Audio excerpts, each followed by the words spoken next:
Have you ever wondered what would happen if a single mother on the run from her own royal destiny found refuge in a dusty repair shop, and then discovered the shop's kind-hearted owner was the only one willing to protect her child's incredible powers? That's exactly the thrilling twist at the heart of this story. From tense showdowns with suspicious alien authorities to ancient temple trials that test the very essence of love, our tale brims with action, hope, and the unstoppable strength of a family united against all odds. If you want to uncover every intense moment, how a desperate princess discovered a new life on a harsh frontier world, how a gruff mechanic revealed his heart of gold, and how a gifted little girl bridged two civilizations, you've come to the right place. Stay tuned until the end to find out how it all resolves. And don't forget to subscribe to our channel for more exciting stories like this one. Your support helps us keep exploring new worlds and sharing them with you. The twin suns of Amberfall hovered at their zenith, casting harsh, overlapping shadows across the bustling market district of Port Salina. Heat shimmered off the cracked stone streets and metal rooftops, giving the air a mirage-like quality. Serena, wrapped in a once sturdy cloak that had faded to a dusty beige over countless days under this blistering sun, clutched her young daughter's hand as they wove through the crowd. Her daughter, Allie, peeked out from beneath the edge of that cloak, the child's skin a soft pink hue, and her dark curls tied back with a strip of fabric. By contrast, Serena's own skin held an azure sheen, and her hair, braided tight, showed a deep violet color that hinted at an otherworldly heritage. In Amberfall's thriving interspecies settlement, one could encounter numerous alien shapes and faces, but their pairing still earned curious glances. Allie was small, no older than 5 or 6 standard years, and clearly of mixed lineage. That fact alone was enough to draw stares, some benign, others tinged with apprehension. Serena felt the weight of those gazes, and her posture tensed as she led her daughter deeper into the markets. The persistent dryness in her throat reminded her how scarce water had become for them these past weeks. "Mama, I'm thirsty," Allie said in a near whisper, tugging gently on the hem of Serena's cloak. Too many fruitless attempts to secure work had drained Serena's energy and limited her savings, so she pressed her lips into a gentle smile meant to reassure. "We'll find something soon," she replied, but her tone betrayed the exhaustion she felt. Reaching the end of a noisy row of vendors, Serena paused at a stand promising cool refreshments. The bright, crystalline skin of the vendor marked him as Sarad, one of Amberfall's more established alien species. Sarad merchants were known for their exacting approach to trade, rarely giving an inch in price negotiations. This one eyed Serena and Allie with apparent contempt. Serena swallowed her frustration and approached with cautious politeness. "Excuse me, but how much for a small flask?" The Sarad man's 4 iridescent eyes swept over Serena's azure blue hands, her worn cloak, then landed on Allie's pinkish face. His mouth twisted in disapproval before offering a number so exorbitant that Serena felt her hopes crumble. She had expected high prices, but not outright extortion. When she explained that she had limited credits, the Sarad vendor sneered, "Move along if you can't pay. We have no reason to accommodate outsiders and their spawn." The last word lashed at Serena's heart. She pressed her lips together to keep from replying in anger. Drawing Allie closer, she turned away, forcing herself not to look back. She would not give him the satisfaction of seeing her tears. Ahead, the market continued in a cacophony of voices haggling over produce, spare parts, and secondhand starship goods. The swirl of noise reminded her of everything she lacked: stable employment, safe housing, and the guarantee of a decent meal for Allie. Weariness gripped her, but she refused to surrender to despair. She'd come too far and sacrificed too much. Something had to change soon, or they would not survive in this harsh, sun-scorched world. By mid-afternoon, the burning glare began to relent, and the shadows across Port Zelina lengthened slightly, offering meager relief. Serena's feet ached inside her scuffed boots. She'd made another pass through the market's side streets, scanning for any sign of a job board or an assistance-needed advertisement, but found nothing promising. Most postings favored local Sarad laborers or skilled technicians from the Taran system, who commanded premium wages and social clout. Even the modest lodging houses displayed signs that shouted no vacancies, or more ominously, no unregistered off-worlders. Allie trudged at her mother's side, exhaustion visible in the slump of her small shoulders. "Mama, my legs hurt," the little girl whispered, drawing a sympathetically fierce pang in Serena's chest. "We'll find a place to rest," she promised. She had said those words a dozen times that day, each time with diminishing hope. The credit counter in her mind ticked dangerously low, enough for perhaps one final night in a hostel, accompanied by a single meager meal. After that, only uncertainty. They continued through a narrower corridor that separated the main thoroughfare from one of Port Selena's docking rows. The tang of engine coolant and old metal drifted in the warm air, stronger here than in the main market. Stacks of broken hull panels and scavenged parts lined the sides of buildings, forming an ad hoc salvage yard for anyone desperate enough to pick through the debris. At least here they faced fewer curious onlookers. Most folks were too absorbed in their own tasks, repairing battered shuttles, inventorying starship components, or yelling instructions at underpaid dockhands. As Serena tried to navigate around the scattered piles of junk, Allie tugged at her cloak again. "Mama, watch out." A large mechanical arm from a discarded rover jutted out precariously, nearly catching Serena's foot. She sidestepped it, murmuring thanks for Allie's alertness. Fatigue robbed her of her usual grace, and she silently berated herself for letting her guard down. One misstep could lead to an injury she couldn't afford. She paused at a modest kiosk where an elderly Wellian woman sold nutrient wafers for a fraction of the cost demanded by the Sarad vendors. Serena counted her credits, verifying she could spare enough for at least a few wafers. Even that small purchase threatened to bite deeply into her final reserves, yet Allie needed to eat. Negotiating softly with the Wellian, she managed to buy 4 wafers, each a bland, chalky rectangle, but sufficient to stave off hunger for a few hours. Allie ate hers slowly, as if savoring every crumb. Serena forced herself to chew the wafer too, even though dread coiled in her stomach like a living thing. She couldn't deny the truth for much longer. They were running out of options. Determined not to crumble in front of her daughter, Serena swallowed the lump in her throat. Perhaps another cargo vessel was hiring. She checked 3 that morning, but a 4th might have come in. The only problem was convincing a captain to hire a single mother with no references. A cold logic told her that if no one would take a chance on her soon, she might be forced to attempt something desperate, like stowing away or venturing into truly dangerous fringe worlds. But the very notion made her tremble. Whatever came, she had to keep Allie safe. They were nearing the docking area's central plaza when Serena collided with someone. She'd been so focused on the ground, trying not to trip over scrap metal, that she failed to see the figure coming around a corner. She stumbled, losing her grip on Allie's hand. Strong hands grabbed Serena by the arms before she could topple. She looked up and found herself staring into a pair of warm, hazel eyes set in a weathered human face. "Easy there," the stranger said. He wore neatly maintained work clothes, sturdy boots, trousers reinforced at the knees, and a simple jacket zipped halfway. His brown hair, bleached to a lighter shade by the twin suns, framed a face etched with lines that hinted at both caution and kindness. At a glance, Serena guessed he was in his mid-30s, though humans had a way of aging unpredictably depending on their planetary origins. I'm sorry," Serena stammered, quickly steadying herself. Allie pressed against her mother's side, eyeing the newcomer with a mixture of curiosity and shyness. The man's gaze swept from Serena to Allie, a flicker of understanding in his eyes. "No harm done," he assured them. "These corridors can be a bit chaotic. I'm Marcus Fraser, by the way." Caution warred with relief within Serena. After so many rejections, she had learned to be wary of strangers. But something about Marcus's tone, gently laced with humor, hinted that he wasn't like most of the jaded frontier folk she'd met. "Serena," she said, introducing herself in a subdued voice. "This is my daughter, Allie." Marcus crouched to Allie's level, resting one hand on his knee. "Hello, Allie," he said. His eyes were warm, though he made no attempt to touch her.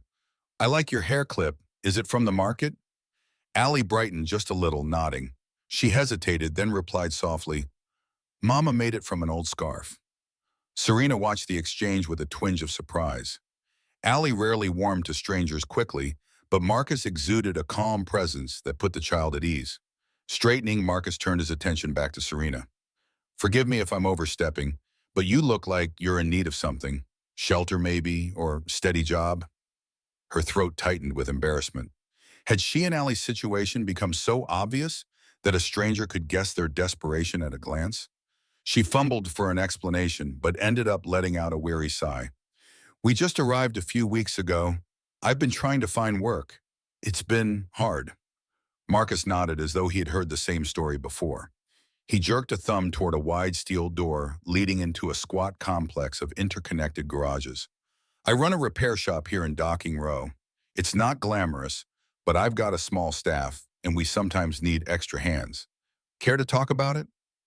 Serena's instincts prickled. Offers like this could come with hidden traps.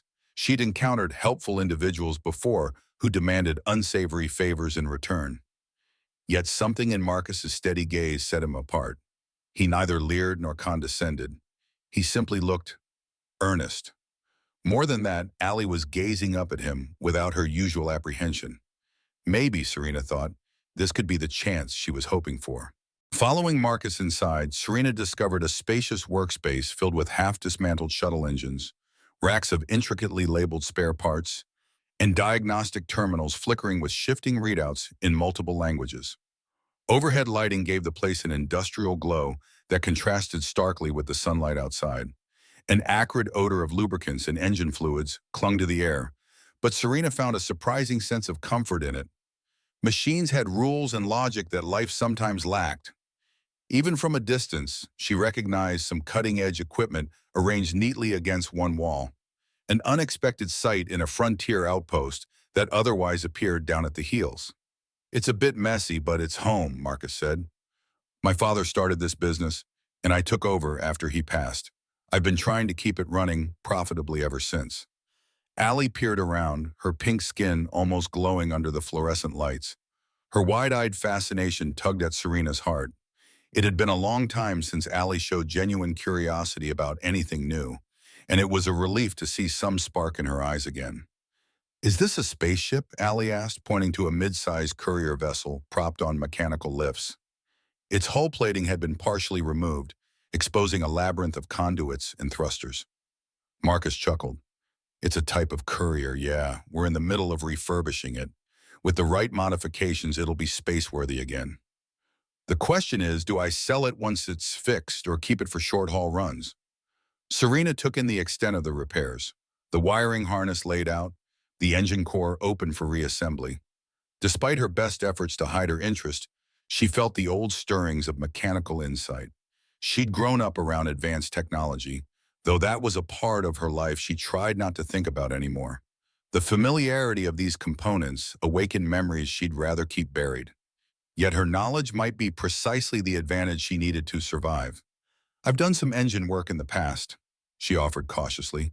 I'm not an expert, but I can help with cleaning, organizing, maybe some small repairs. Marcus's eyes lit with interest. Most folks who turn up looking for a job out here only do grunt work, scanning cargo or hauling crates. Actual mechanical skill, even if it's basic, is harder to find. Serena shrugged, a move she hoped came off as modest. I've picked up things here and there. It wasn't exactly a lie. She had learned from some of the best engineers her people had to offer, but she couldn't say that without revealing more of her past. Instead, she let the vague explanation stand. Nodding, Marcus guided them to a cramped office that doubled as a break area. We can talk details here. Pay isn't high, but it's fair for Amberfall. And the best part, there's a small apartment attached to the complex. It's currently empty, and I'd be willing to rent it to you for cheaper than anything you'll find out there. A dryness in Serena's throat returned, but this time it was from excitement rather than thirst. Could this truly be the lifeline she and Allie needed? It took Serena a moment to respond, partly out of disbelief. An apartment? A real place to stay that didn't require shared bunks with 30 strangers or a flea-ridden hostel with broken windows. She glanced at Allie, who had taken a seat in a battered old swivel chair, her eyes shining with cautious hope. Why would you do that for us? Serena finally asked, her tone guarded. She needed to ensure there were no hidden strings. Marcus shrugged, running a hand through his sun-bleached hair. I remember what it's like to be down on your luck. My dad started this shop from scratch, and at one point we nearly lost everything. We survived because someone took a chance on us, loaned us credits without extortionate terms. I guess I'm trying to pay that forward. He paused, meeting her gaze. You might suspect some ulterior motive, but I promise I'm not asking for anything immoral. Just an extra set of hands around here, and a promise you'll treat the place with respect. Heat rose in Serena's cheeks. She had encountered enough predators cloaked in kindness to remain cautious, yet Marcus's manner seemed genuine. We can work hard, she said, her shoulders relaxing slightly. But, well, I have no official references. We've traveled a lot, and people tend to... She stopped herself, not wanting to admit how many had refused to hire a single mother with a child who looked so different. Allie comes first, she concluded firmly. That's fair, Marcus replied. And for what it's worth, I appreciate that you're honest about it. Let's do a quick paperwork run. This settlement requires basic registration for any new hires. Then I'll show you the apartment. He rummaged through a drawer, pulling out an old tablet with a cracked corner. Setting it on the makeshift table, he gestured for Serena to sit. While they worked through the formalities, Allie hopped off the chair and wandered toward a section of the shop's main floor. Through the office window, Serena saw her daughter gravitate to a collection of multicolored tools and devices arranged with surprising order. She was hesitant to let Allie out of sight, but Marcus followed her gaze. It's safe enough, he said with a reassuring smile. I don't leave anything dangerous at a child's eye level. Had to learn that lesson when my nephew visited once. Serena nodded, focusing on the registration form. Simple questions about her name, species, last place of employment. She purposely omitted details about her aristocratic heritage and her flight from that life. She wrote uncertain where it asked for her citizenship, knowing that an incomplete record might raise eyebrows, but hoping Marcus's local connections would smooth things over. After nearly an hour of verifying each box, Marcus pressed his thumbprint to finalize the hire. That's it. You're officially on staff at Fraser's Repair and Salvage. Pay is weekly, in a mix of local credits and some trade goods, if you prefer. Serena leaned back in her seat, hardly believing how her fate had shifted. Just that morning, she and Allie had been on the verge of despair. Now they had a wealth and the promise of secure lodging. Thank you, she whispered, her voice trembling with emotion she tried to contain.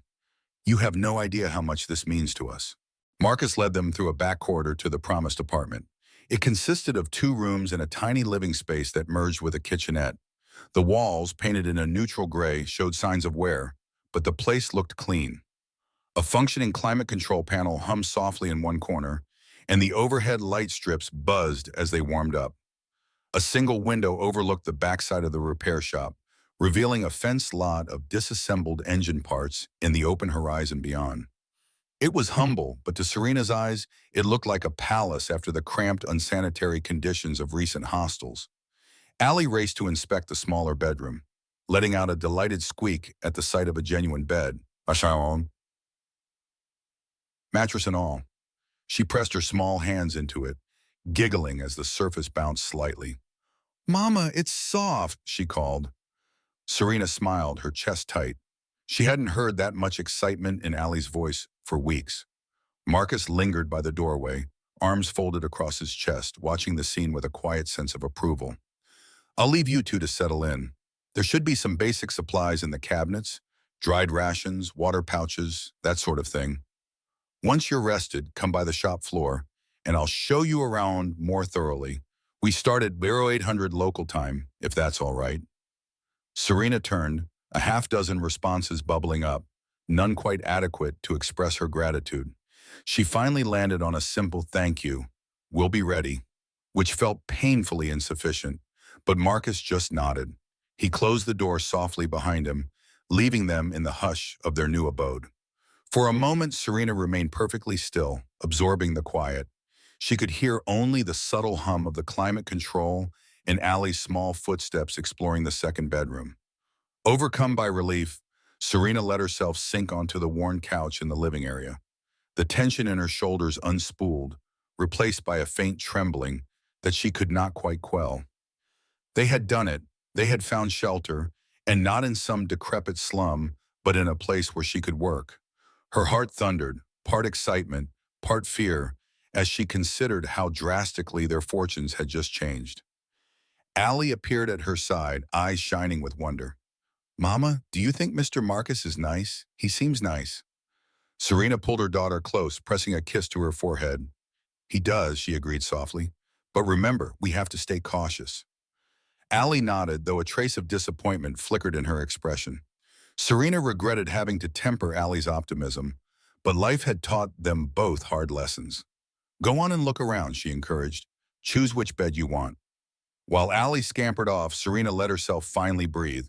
She scanned the bare walls, the single overhead lamp, the thin blinds covering the small window. She touched the edge of the couch, noting how the fabric had worn to a sheen. Despite its modest appearance, it was more than she dared hope for. Tonight, at least, they would sleep in safety. In the swirl of exhaustion and gratitude, she felt a fragile new emotion bloom, a sense of hope for the first time in many months. Morning arrived with a gentle chime from the apartment's built-in alarm, and for a moment Serena forgot where she was. Then she remembered the events of the previous day, and her heart lifted. She slipped out of bed, trying not to disturb Allie, who still lay sound asleep in the next room.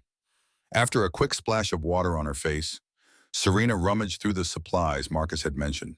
She found enough to put together a simple breakfast: rehydrated grain porridge for Allie and an instant coffee pack for herself. The coffee tasted sharper than what she was used to, but it offered a welcome jolt of energy.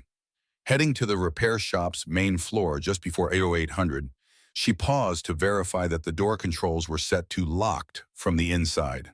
Allie had insisted on sleeping a bit more, so Serena left her behind, trusting Marcus's mention of security systems. If something triggered the interior sensors, an alert would sound on the shop floor.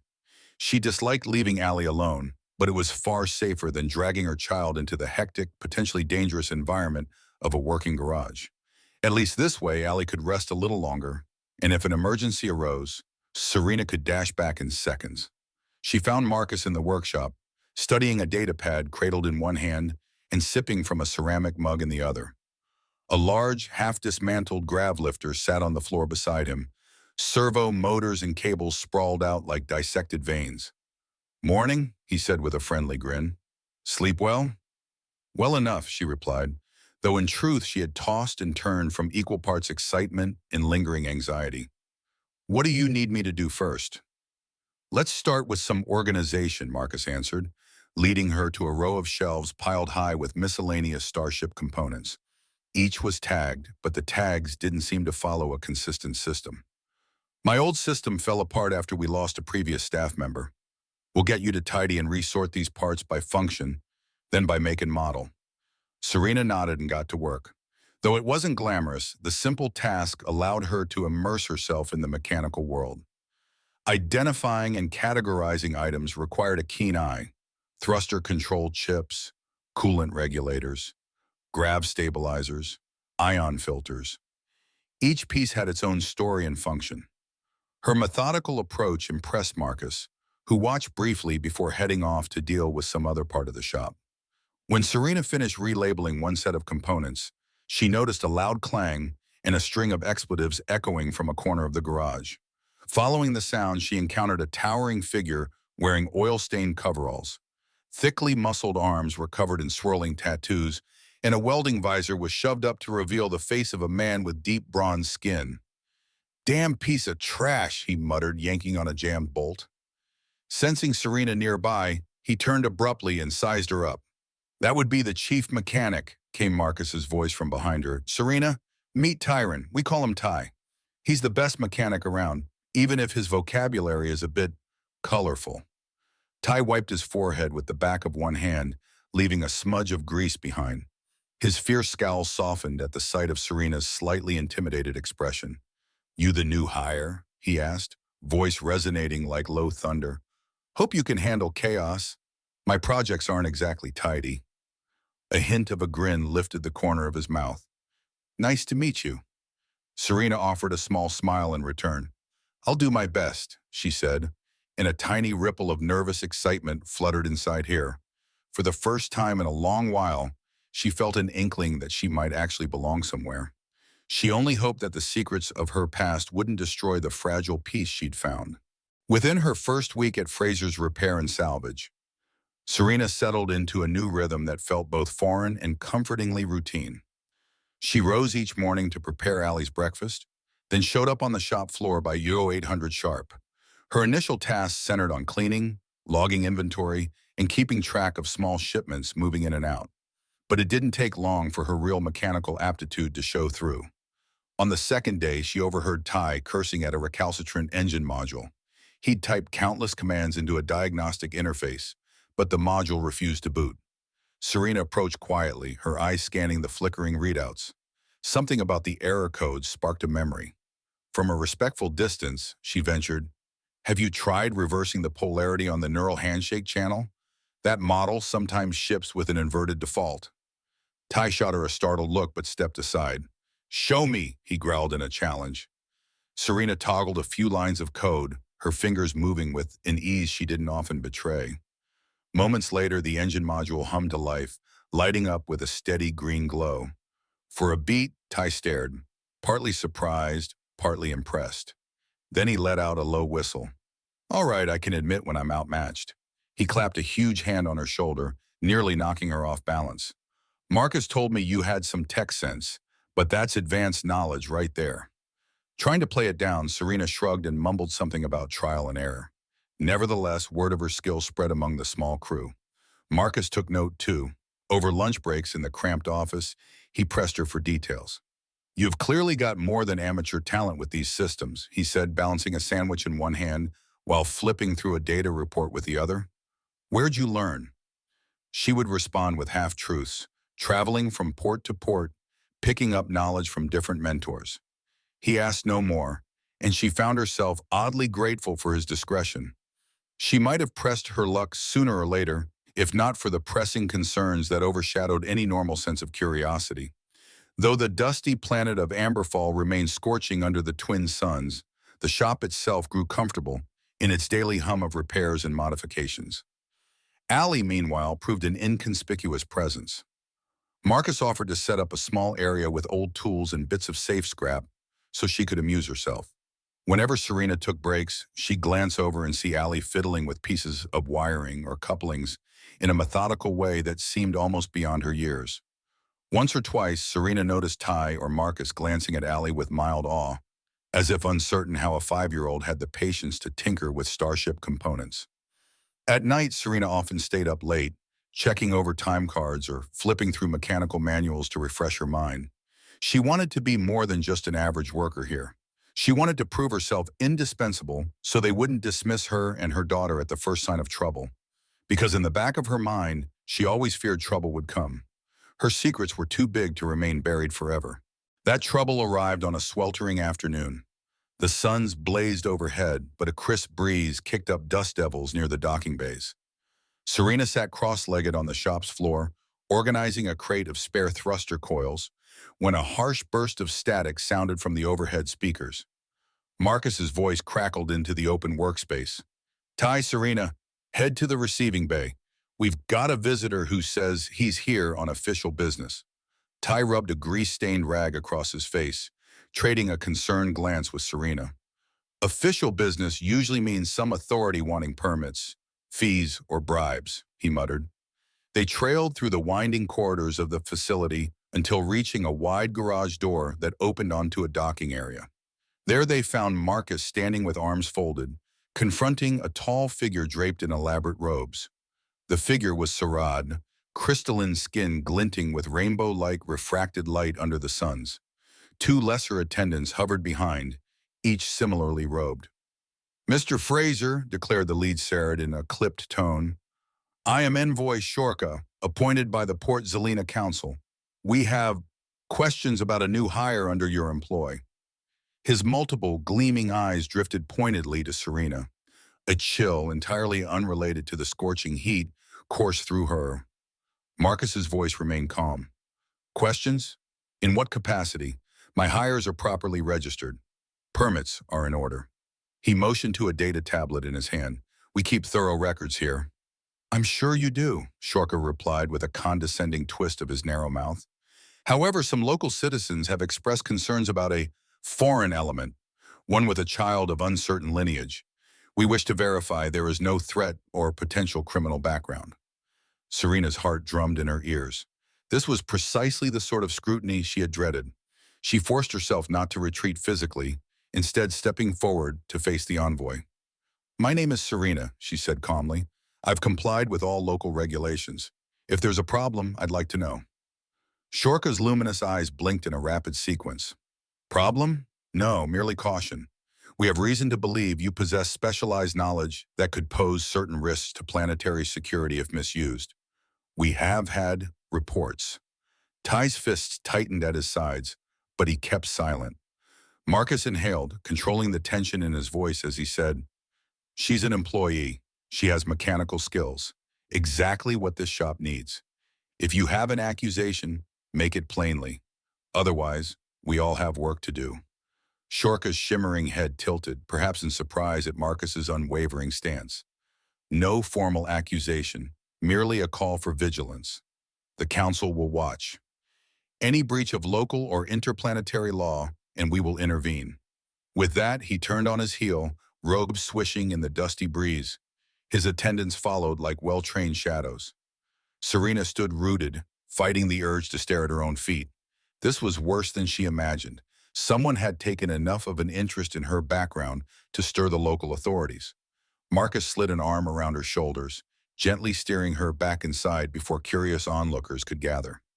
Ty followed, cursing under his breath. Once the door closed, Marcus asked softly, "You okay?" "Not sure," Serena managed, but her stomach twisted in a tight knot, a silent harbinger of more significant threats yet to come. Life fell into a strained normalcy after Shorka's visit. Days passed without further official interference, although Sarad patrols seemed to linger outside the shop longer than before, and certain merchants in the market gave Serena and Allie cold, suspicious stares. In response, Marcus tightened security measures. He installed updated biometric locks on the shop's entrances and set up silent alarms triggered by forced entry. Ty tested each system methodically, evidently delighted by any chance to incorporate new gadgets. At first, Serena felt nervous about these precautions. The heightened security served as a grim reminder of dangers she desperately hoped to avoid. But as she watched Ty calibrate motion sensors and Marcus debug a new hollow interface, she recognized the sincerity behind their efforts. They wanted to protect her and Allie, no questions asked. That realization warmed her heart as much as it frightened her, because it meant they were willing to be complicit in her secrets without fully understanding them. It was after the shop's regular closing time one evening that Marcus came to the apartment door, knocking lightly. Allie had just finished a small dinner of ration stew and had curled up in bed with a worn children's data slate loaded with simplified puzzle games. Serena, hair unbound for the first time all day, opened the door to see Marcus standing there, looking more uncertain than she had ever seen him. "Thought you might want a quick update," he said softly, glancing past her shoulder. "Mind if I come in?" She stepped aside, motioning for him to enter. The apartment's main room felt cramped with the two of them standing close, the overhead lamp casting elongated shadows on the walls. "Allie's asleep," she said, her voice carrying a reflexive hush. Marcus nodded, letting out a quiet breath. He glanced around the sparse furniture, his gaze eventually drifting back to her. "Ty's got the new alarm system fully online," he said, which was clearly not the only reason he'd come. "I just want you to know you're safe. If those Sarad envoys try anything—" "Marcus," she interrupted, pressing a hand against his arm. "You've done more than enough. I'm grateful." The sincerity in her tone made him catch her eyes. She felt the question radiating from him. "What are you hiding that's making you so afraid?" But he didn't voice it. Instead, he nodded and said, "We just want you to be comfortable here." For a long moment, they stood in silence, an electric tension seeming to hang in the air. Serena felt her heart pound, uncertain whether to step away or stand her ground. The day's stress, the constant guard she kept, and the blossoming warmth she felt for Marcus all swirled in her head. Almost without thinking, she rested her forehead briefly against his shoulder, seeking a moment of solace. Marcus's hand went to her back, a gentle, reassuring presence. She couldn't recall the last time someone had touched her with such kindness. She lifted her gaze, and for a fleeting second, her eyes met his. Desire and caution clashed within her. Then Allie stirred in the next room, letting out a tiny cough that shattered the moment. Serena pulled away, gently biting down on her lower lip. Marcus took a step back, clearing his throat. I'll head out. Just wanted you to know about the security system. Good night, Serena. Good night, she replied, following him to the door. Long after he left, she stood there in the hush of the apartment, one hand against her chest, trying to steady the beat of her heart and the swirl of emotions she wasn't sure how to interpret. A week later, the quiet routine was shattered. It began with an unexpected message relayed through the docking row's communication system. A large starship with unknown registry landed just after sundown, its hull gleaming with polished black plating that reflected the hazy light of Amber Fall's setting suns. Ty, who was busy reassembling a generator, paused when he heard the docking control's urgent chatter. We don't get many unregistered ships, he muttered to Serena and Marcus as they hurried to a side window to watch. Serena's insides twisted, an ominous foreboding that would soon prove justified. The ship's ramp lowered, and from within stepped a tall, regal-looking figure draped in rich fabrics of deep indigo and silver embroidery. His skin was a deep cerulean, close to Serena's azure tone, but the slope of his cheekbones and the tilt of his eyes carried a familial echo. Flanking him were two guards wearing lightweight armor that glimmered with an unearthly sheen. Serena froze. Oh no, she whispered. Allie was in the apartment, presumably playing with her puzzle data slate, blissfully unaware of the arrival. Her first instinct was to run to Allie, lock down the place. But the figure made eye contact with her from across the docking yard, as though drawn by some magnetic force. Recognizing him, Serena felt her blood run cold. Marcus glanced at her, confusion and worry painting his features. Someone you know? She closed her eyes, wishing the ground would swallow her. Halcor, she said quietly. He's my brother. Within moments, Halcor and his guards reached the open workshop door, ignoring the posted closed sign. Marcus and Ty stepped forward, exuding defensive postures.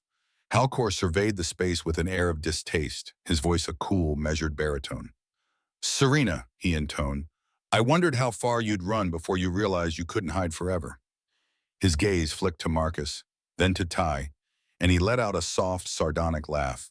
And I see you found yourself some local protectors. Ty bristled at the dismissive tone, his heavily muscled frame rolling as though ready for a fight. But Marcus laid a restraining hand on Ty's arm. Let's keep this civil, Marcus said evenly, ignoring the pang of tension in his voice. What business do you have with Serena? Halcor turned his eyes on Marcus, his expression lingering somewhere between curiosity and disdain. That's a question for my sister to answer. Father is dying, Serena, and your absence at the palace has caused uncertainty. The council demands the rightful heir return to settle the question of succession. A quiet gasp escaped Marcus's lips, and Ty muttered a low oath. Serena squared her shoulders, a flash of anger overshadowing her fear. You know why I left, she hissed.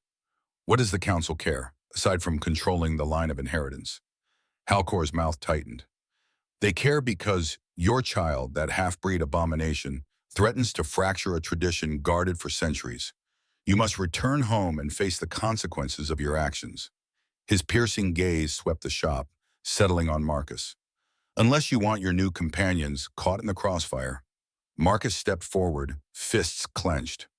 We don't take kindly to threats, he said. In the hush that followed, the faint hum of the newly installed security system thrummed in the background. Halcor's guards stiffened, hands drifting to their sidearms. The confrontation hung on a knife's edge.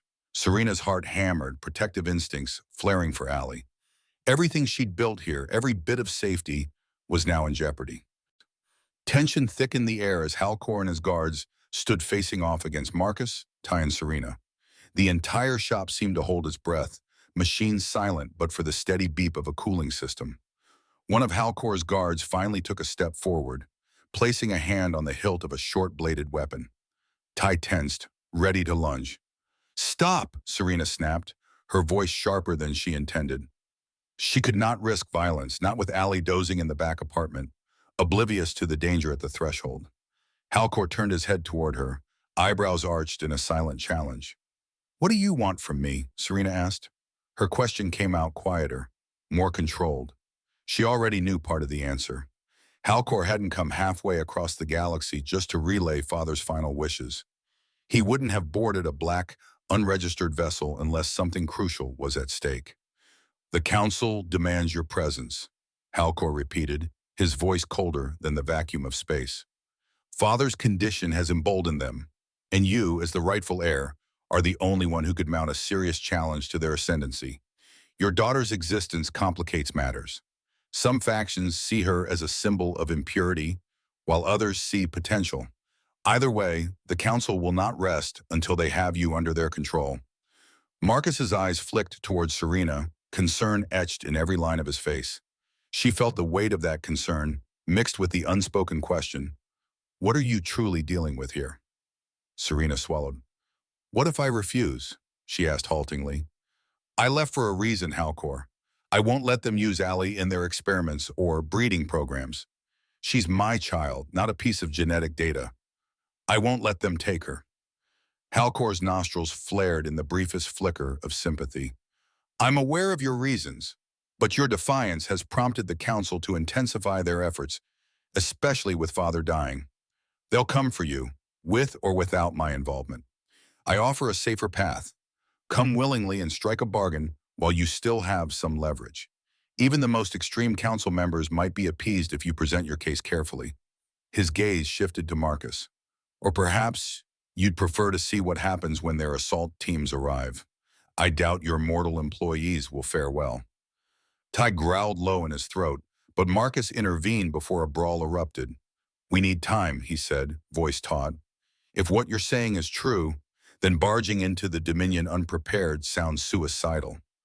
Halcor gave a stiff nod, apparently relieved to have sparked some measure of dialogue. "3 days, Serena. That's all I can grant before the Council dispatches their forces. Decide by then, or the choice will be made for you." With that ultimatum laid bare, Halcor gestured for his guards. They backed away into the twilight, reboarding the sleek black ship. Within minutes, the vessel's engines roared to life, and it lifted off.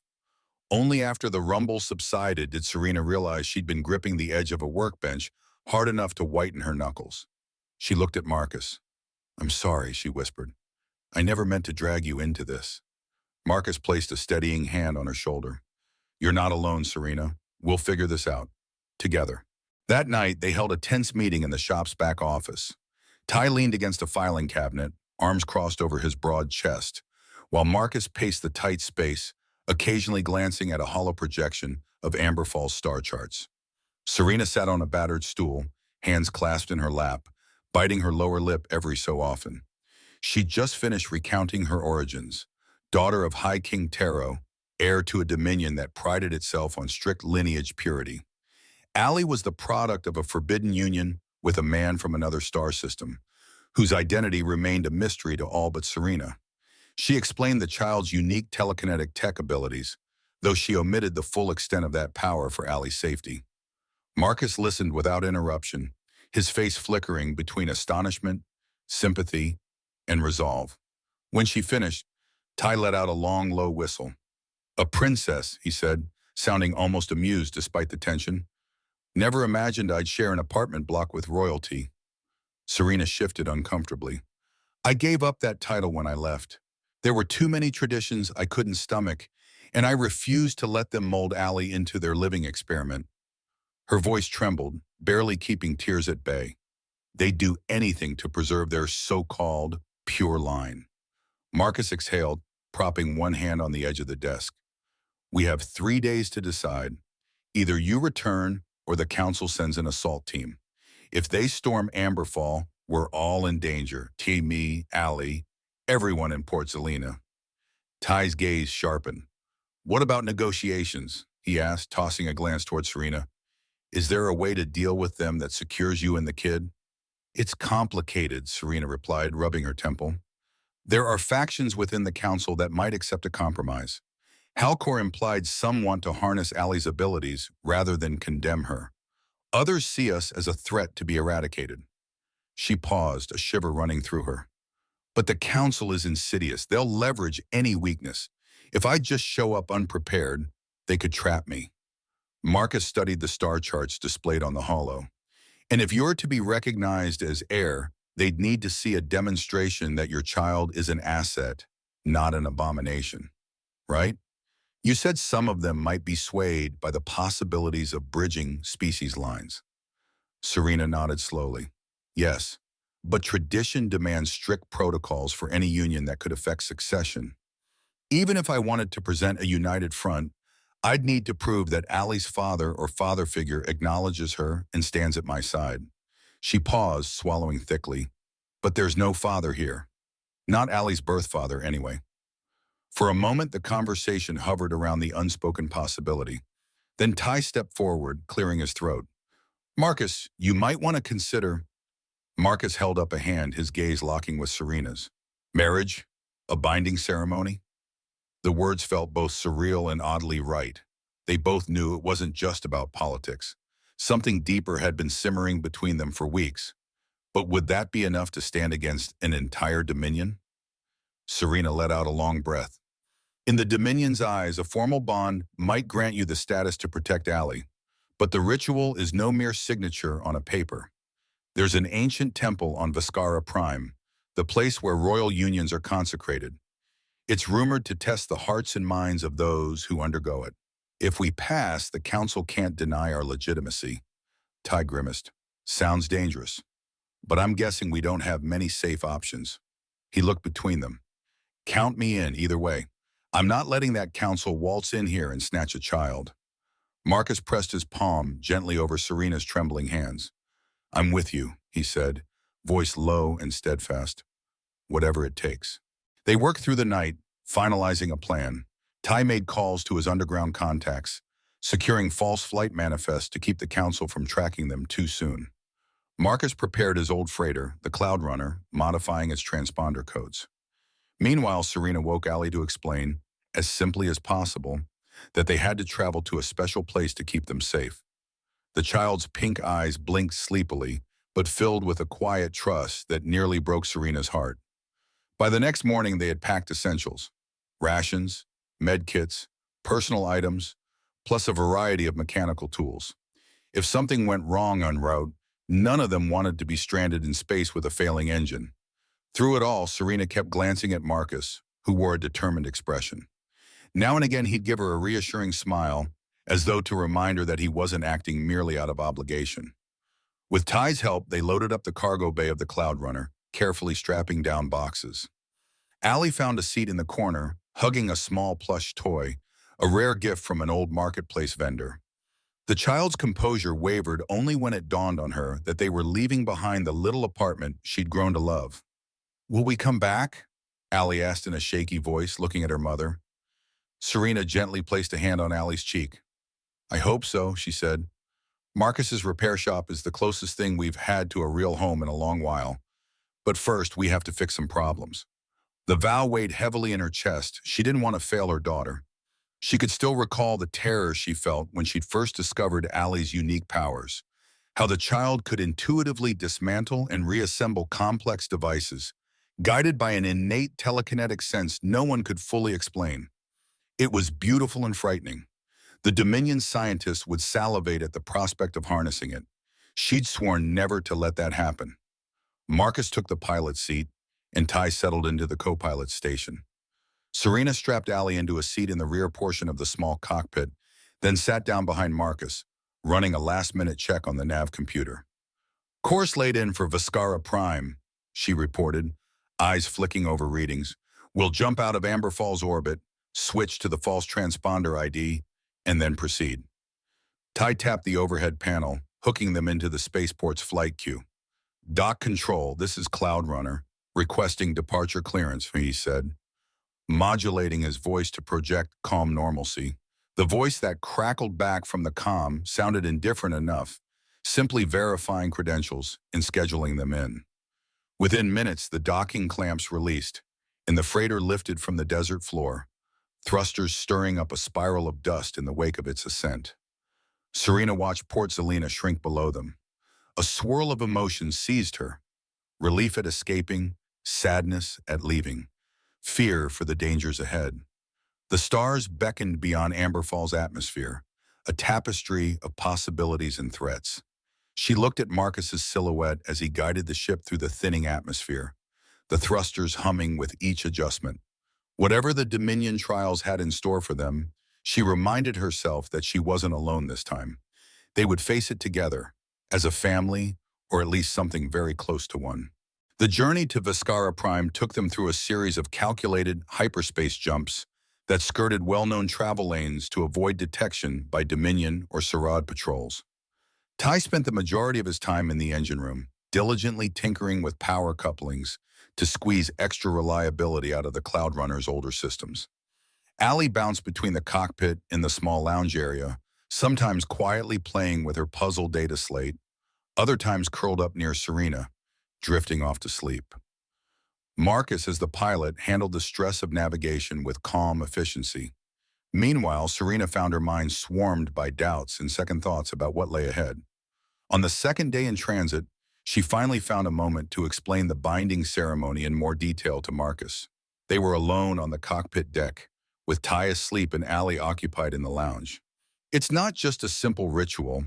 The Temple of Astria's eye tests couples intending to merge their destinies. Legend says the temple reads your hearts, illusions, and truths alike. If we fail, the council can declare our union invalid.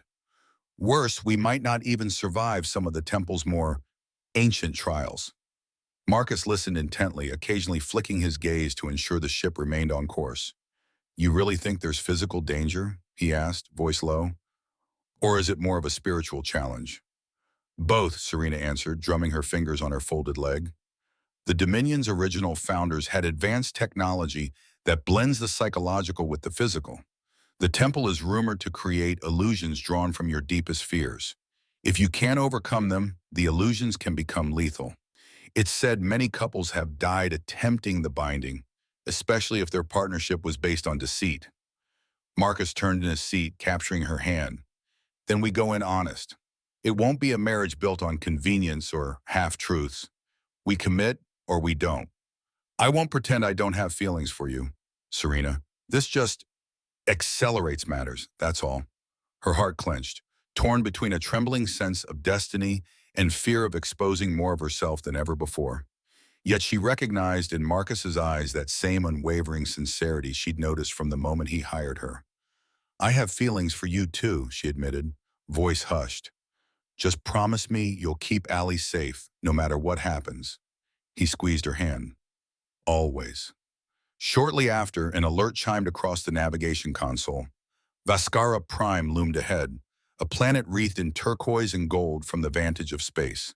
Clouds whipped across the surface in broad arcs, revealing shimmering seas dotted with land masses shaped like swirling fractals. Coordinates locked, Ty's voice came over the intercom. We're cleared to land at the temple's designated pads. Serena took a shaky breath, scanning the readings. A small cluster of ships already occupied the landing zone. The Dominion's presence, though not heavy, was unmistakable. Sleek craft bearing the crest of a stylized star. Halcor must have arrived, she murmured, her stomach nodding in fresh anxiety. This was it, the final test that would determine if their fragile union could stand against centuries of Dominion tradition. She clenched her jaw and steadied herself, prepared to do whatever was necessary to protect her daughter. The landing pad perched on a jagged outcrop near the temple's base, surrounded by an ethereal mist that coiled in and out of reflective pools. Massive spires of luminous crystal protruded from the ground, catching the sunlight and refracting it in sweeping rainbows across the rocky terrain. Even from a distance, Serena felt a pulsing energy in the air, subtle vibrations against her skin, as though the temple itself were humming a silent welcome. Marcus guided the Cloud Runner down with careful precision. As the landing gear touched the pad, a gentle tremor ran through the ship. Ty powered down the engines and the cargo bay ramp hissed open. Serena and Allie disembarked first, their boots crunching on mineral-laced gravel. Marcus followed, scanning the perimeter, while Ty took up a protective position behind them, a cautious hand near his holstered sidearm. Awaiting them at the edge of the pad stood Halcor, flanked by only one guard this time. He kept his expression carefully neutral, but Serena sensed the swirl of tension beneath the surface. You made it, he said. The council representatives are inside, along with certain temple attendants. We begin the preliminary rites at dusk. He glanced at Allie, who clutched Serena's hand. A hint of conflict flickered in his eyes. Perhaps sympathy, perhaps something else. This will not be easy. All the more reason to get on with it, Marcus replied, stepping protectively near Serena. Halcor studied him, seemingly impressed by his unwavering stance. Without further comment, Halcor turned, leading them up a winding path carved from pale stone. The route twisted around the enormous crystal spires until they reached a grand entrance of arching pillars that soared high above, culminating in an elaborate mosaic of shimmering tiles. Dozens of dominion and temple insignias blended across the gateway, each symbol reflecting a piece of the dominion's storied past. Inside, the temperature dropped several degrees. A hush fell, broken only by the distant trickle of water from unseen channels. Lining the walls were robed attendants, guardians of Astria's eye, their hoods obscuring all but the lower halves of their faces. They carried staffs topped with glowing orbs, each orb pulsating in rhythm with the temple's subtle heartbeat.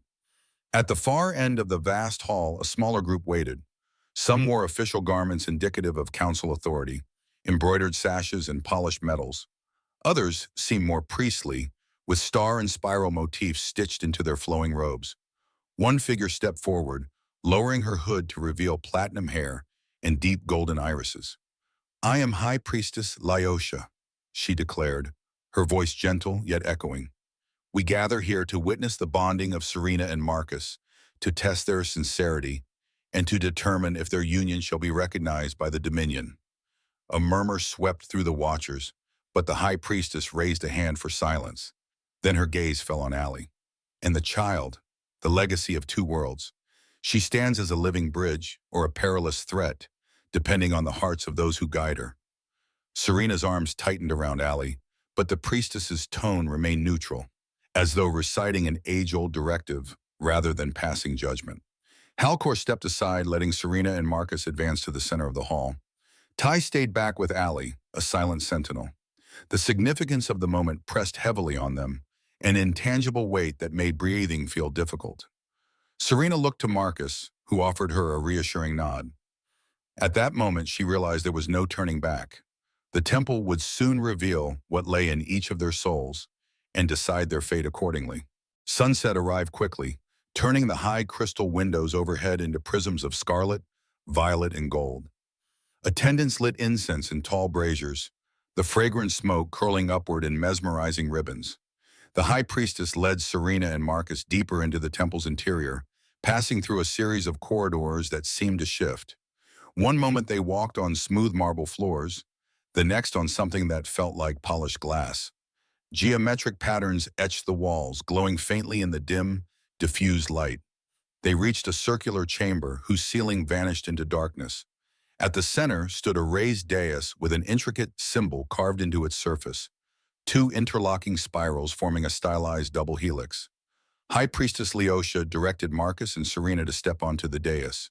Once they did, the air around them vibrated with a higher pitch, as though 1,000 voices whispered just beyond hearing. Lyosha gestured for them to join hands. "The first trial," she declared, is shared truth. Serena and Marcus exchanged a glance and clasped hands. Immediately, a surge of energy crackled, racing up Serena's arm and across her torso. She gasped at the sudden warmth in her chest and recognized distantly that Marcus felt it too. Threads of light rose from their intertwined fingers, spiraling upwards in small arcs until they formed a shifting, luminous dome around the dais. The next instant, the dome filled with images. Serena saw flickers of Marcus's past as though she stood in his memories. She witnessed him as a boy, crying silently while an older man, his father, argued with creditors about losing the shop. She felt the bitter sting of heartbreak when his father's health failed, leaving him alone to manage a failing business. She sensed the hollow loneliness he carried, even after forging a life on Amberfall. Above all, she experienced the exact moment he first saw her in the market, his heart lurching with an unexpected protectiveness. Tears of empathy stung Serena's eyes, forced to confront the depth of emotions swirling within him. Simultaneously, Marcus glimpsed Serena's life, her privileged upbringing in the Dominion, the suffocating weight of tradition, the moment she discovered she was pregnant with Allie, and the profound terror upon learning her daughter possessed a rare telekinetic engineering gift. He felt the heartbreak of Serena's flight from her homeland, the desperate nights huddling with Allie, all the rejections and humiliations on backwater planets. He witnessed her simultaneous relief and uncertainty when he offered her a job in that dusty corridor on Amberfall. In a rush, the images receded. The luminous dome shattered, dissolving into motes of light that cascaded gently down like glowing dust. Marcus and Serena staggered slightly, breathless from the intensity of sharing each other's memories so directly. The High Priestess regarded them with a solemn expression. "You have witnessed one another's truths," she intoned. "The bond is begun, but there are more trials yet." She gestured to a dark corridor that stretched away from the chamber. "Proceed." Marcus steadied Serena with a hand on her shoulder, and in unspoken agreement, they followed the High Priestess's direction. Neither spoke. Their hearts pounded with raw vulnerability, but also a new sense of closeness forged by what they'd witnessed in each other's pasts. Past the corridor, they emerged into a cathedral-like space, a domed hall whose walls were lined with shifting glyphs. Pale, hovering orbs drifted overhead, casting pools of soft light across the floor. Standing near the center, Allie clung to Ty's hand, face drawn with worry. The child's eyes instantly lit up when she saw her mother and Marcus emerge. She dashed forward, though she halted just short of the dais at Ty's gentle reminder. High Priestess Leosha addressed them again, her voice echoing with a supernatural clarity. The second trial, unity of purpose. At her cue, the glyphs along the walls brightened, swirling into vortex-like shapes. A new wave of light erupted, surrounding Serena, Marcus, and Allie. Ty was left standing outside the ring, protective but unable to intervene. Halcor and several council representatives stood even farther back, their expressions a blend of intrigue and apprehension. Within this ring of radiance, flickering visions appeared, fantastical illusions that seemed to materialize from the labyrinth of Serena and Marcus's combined fears. They saw a twisted version of the Dominion Council, robed figures bearing shackles and sinister surgical tools, advancing on Allie. They saw a war-torn Amberfall, with Port Zelina in flames as starships bombarded the planet. And perhaps worst of all, they saw themselves separated. Marcus standing alone in the desert, Serena drifting in space, Allie reaching out but unable to connect with either parent. Allie let out a whimper, her eyes glowing faint pink with the beginnings of her power. Instinctively, she tried to push the illusions away, but it only intensified the swirling nightmares. Marcus knelt beside her, voice steady despite his own trembling. "Allie, remember what we practiced in the shop. How you gently move energy around so it doesn't overload. Try that, okay?" She nodded, tears in her eyes, and placed her small palms against the ephemeral illusions. Slowly, the chaotic images began to recede, as if responding to her telekinetic sense. Serena felt a wave of awe mixed with maternal terror. Her daughter's gift was so potent, yet it marked her as a prime target for the Dominion's manipulations. Still, Allie's demonstration of control underlined the point they hoped to prove to the Council, that bridging differences could cultivate something extraordinary. As the illusions faded, a final image burst into view. Marcus, Serena, and Allie standing together beneath a star-filled sky, their hands joined. The vision radiated warmth, dispersing the last remnants of fear. The ring of radiance blinked out, leaving them in the softly lit dome. Leosha inclined her head. "You have confronted a glimpse of what could be lost if your unity fails. The temple acknowledges your shared commitment. One trial remains, the synthesis of souls." With that, a portion of the far wall dissolved, revealing a path spiraling downward into the depths of the temple. Leosha's voice grew somber. "This final trial must be undertaken by the couple alone. The child and your companions shall remain behind." Allie clung to Serena's arm, worry etched across her face. Serena knelt, brushing a strand of hair from Allie's brow. "We'll be back soon," she promised, heart aching at the fear in her daughter's eyes.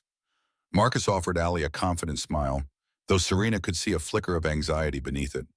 With a final squeeze of Allie's hand, the two of them stepped onto the spiral staircase and disappeared into the temple's hidden depths, determined to see the bonding through, whatever it might require. The spiral staircase led down into a cavernous realm illuminated by crystalline columns. Each column pulsed with faint, synchronized light, their intervals matching the steady drumbeat of Serena's heart. At least, that was how it felt. The air was cooler here, and a soft hum vibrated through the stone floor. Marcus and Serena walked side by side, their footfalls echoing in the stillness. At the base, they entered a chamber devoid of any decoration except for a circular dais made of intricate metal panels. The surface shimmered like liquid silver under the muted glow of the crystals. As soon as they approached, the dais lit up with fluid motion, each panel sliding apart to create a walkway. In the center rose a conical device, a relic from the temple's ancient technology. Faint lines glowed along its surface, forming unreadable glyphs. Serena swallowed hard. Legends spoke of advanced knowledge from the Dominion's forebears, capable of blending telepathic illusions with physical reality. This must be the heart of the temple. They stepped onto the dais, and the panels closed behind them with a gentle hiss. The conical relic emitted a soft chime. A swirl of luminous patterns formed around Serena and Marcus, this time reminiscent of the neural networks they used when diagnosing starship interfaces. Serena recognized them as symbolic representations of their minds. The final trial, the synthesis of souls, demanded they allow the temple to weave their consciousness together, ensuring there was no duplicity in their union. A gentle voice, different from Leosha's, seemed to echo in the chamber, perhaps an AI caretaker installed centuries ago. Place your hands upon the core, it intoned. Share your essence. Let the temple judge.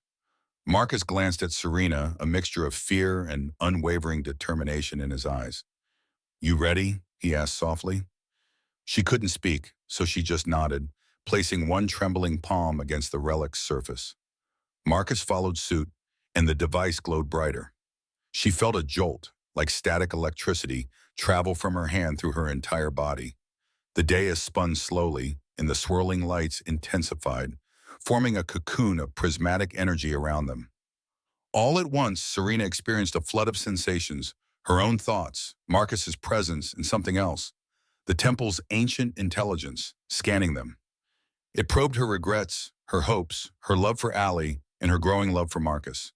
She sensed it weigh every secret she carried.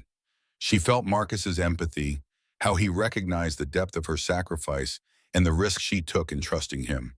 Beneath it all, she felt a raw love, an earnest human devotion that wanted nothing more than to build a family with her and Allie. Then came a final flash, a terrifying test of mental and emotional unity. She witnessed a catastrophic scenario. Marcus, fatally wounded, Allie screaming for help. Everything about her old life crumbled around her. The illusions threatened to tear them apart, to feed on each shred of doubt. But Marcus's voice reached her inside that swirling chaos, strong and steady. We're in this together. Always. Something within her shifted. With that final acceptance, her dread evaporated. The illusion shattered, replaced by a brilliant expanse of light that engulfed them both. She felt Marcus's heartbeat, matching her own, and the temple's presence seemed to exhale in approval. The luminescent cocoon dissolved, leaving them trembling but whole, hands still pressed to the relic. A soft chime echoed once more. The dais ceased spinning, and the disembodied voice intoned, "The bond is established. You are one." When they returned to the upper halls, the hush that fell over the gathering told Serena everything she needed to know. She and Marcus emerged from the corridor, hands clasped, a faint glow still lingering where the temple had marked them. Allie jumped up from Ty's side, eyes wide with relief as she ran to her mother. Halcor stood with arms crossed, trying to mask a hint of awe. Nearby, the council delegates and guardians of Astria's Eye looked on, some expressionless, others whispering among themselves. High Priestess Leosha lifted her staff, and the glow at its tip answered in resonance to the subtle aura around Serena and Marcus. The temple has recognized your union. By ancient law, your bond is sanctioned as though it were a royal marriage. She turned, meeting the eyes of the council representatives. Denying their union now would mean defying the very foundation of our dominion's spiritual heritage. A flurry of hushed voices rose among the delegates. One of them, an older man with stern features, stepped forward. This is unprecedented. Never before has an heir bonded with an off-worlder in the temple's sanctum. The council must deliberate. Leosha tapped her staff against the stone floor, a crisp sound that cut through the argument. Deliberate all you wish. The temple's verdict is final. The child is recognized, as is her father by binding. The Dominion cannot ignore this without risking a rift in our most sacred traditions. Serena breathed, slowly registering the reality. They had succeeded in the final trial. Their bond carried legal weight in Dominion law, giving them leverage against the council. Glancing at Marcus, she read the same trembling relief in his eyes. They were safe, for now. Halcor cleared his throat. Father will want to see you, Serena. Time is short. Even with the council divided, we must attend to him at the royal citadel. Only then can you formally claim your seat among the ruling family, or choose to renounce it in a manner that best protects Allie. His gaze flicked to the council members. The old way is changing. You've seen it tonight. The older council delegate glowered but said nothing more. Ty exhaled a long breath, evidently relieved that no immediate confrontation erupted. Allie, still clinging to Serena's hand, gave Marcus a tiny smile. Are we really a family now? She asked in a small voice. Marcus bent down, meeting her eyes. Yes, Allie, we are. Tears prickled the corners of Serena's vision. She had spent so long terrified of what it would mean to let someone else into her life, into Allie's life.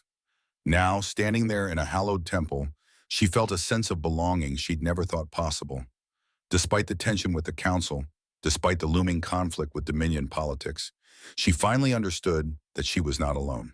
Perhaps the road ahead would be treacherous, but they would walk it together, as a bonded pair, a family, forging a future that neither ancient traditions nor interplanetary prejudices could easily tear apart.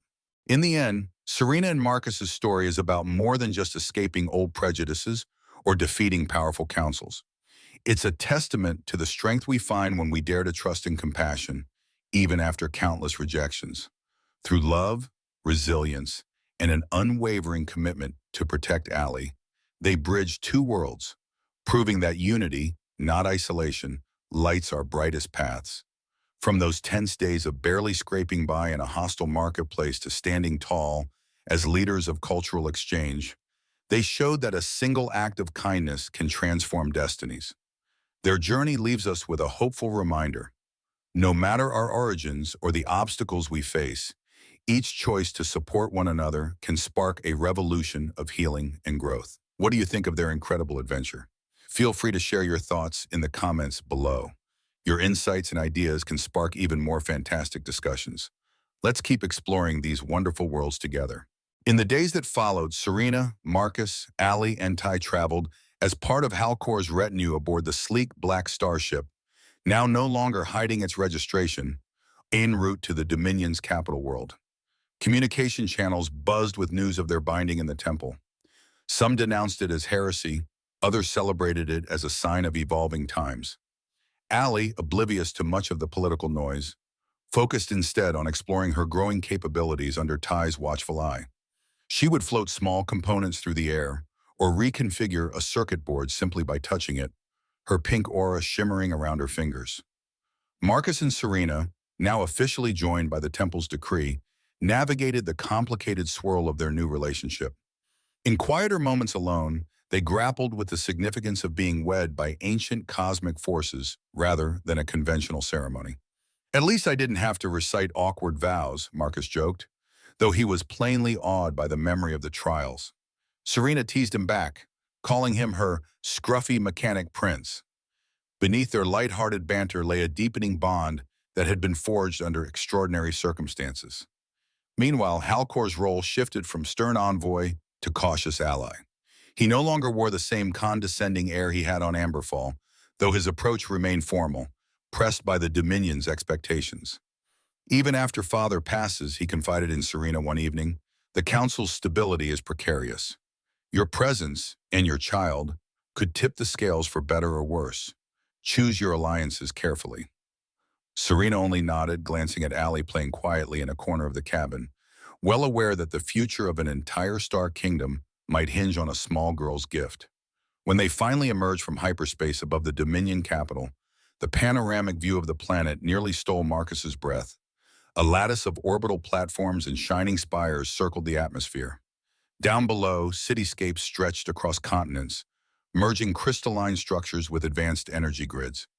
It was a realm shaped by centuries of tradition, now forced to confront a fundamental change in its lineage. Their landing was met with guarded ceremony, palace officials, robed dignitaries, and lines of soldiers standing at strict attention. High King Taro, frail but still exuding a regal aura, awaited them in a grand hall. The meeting was bittersweet. Serena felt both love and anger toward her father, who had once accepted the council's oppressive doctrines. Yet seeing the old monarch's hollow cheeks and glassy eyes stirred her compassion. He beckoned her forward, placing a trembling hand over hers. "The Dominion is at a crossroads," he said, breath rattling in his chest. "You hold the power to reshape it. Do not let fear guide you." Serena's gaze shifted to Allie, whose presence radiated a gentle hope. Her daughter, the living proof that bridging cultures could create something extraordinary. Looking to Marcus, she felt the warmth of his unwavering support. They had come a long way from that dusty repair shop on Amberfall.